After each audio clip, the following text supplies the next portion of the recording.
আসসালামু আলাইকুম ওয়া রাহমাতুল্লাহ।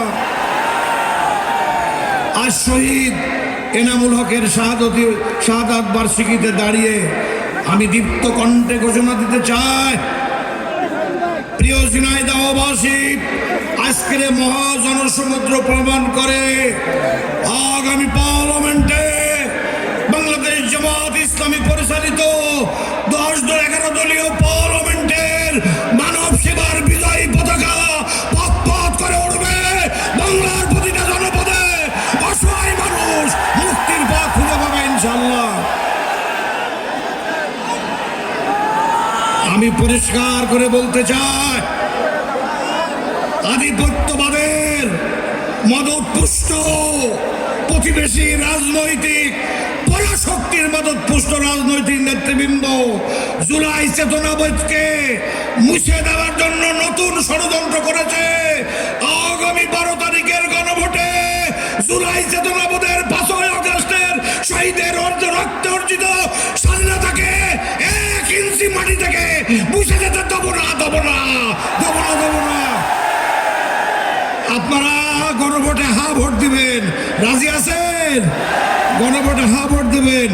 আমি আরেকটি কথা বলতে চাই, চরিত্র লাগবে, সততা লাগবে, আইন লাগবে, সৎ নেতৃত্ব লাগবে। বিগত 5 আগস্টের গত সরকারের পতনের পর এই 15 মাসে কারা চাঁদাবাজি করেছে, খাল বিল হাওড় বাওড় খাল লুটপাট করেছে, এই বাংলার জনগণ ভালোভাবে জানে। এই জন্য আপনারা কাপ্তানে আর মস্তানে দিয়ে ইলেকশন ইঞ্জিনিয়ারিং করে ভোট সেন্টার দখল করবেন।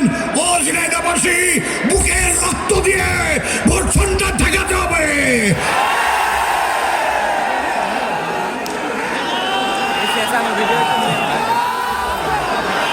আল্লাহ দিন আমাদের লক্ষ্য, মানব কল্যাণ আমাদের সাধনা।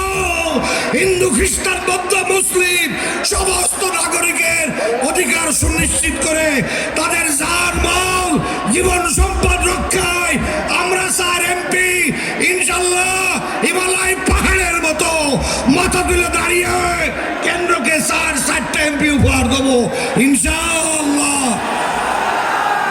আল্লাহ তাআলা আমাকে আপনাকে সকলকে তৌফিক দান করুন। দেশ ও জাতি গঠনে আত্মনিয়োগ করে ঐতিহাসিক দায়িত্ব পালন করুন। আসসালামু আলাইকুম ওয়া রাহমাতুল্লাহ।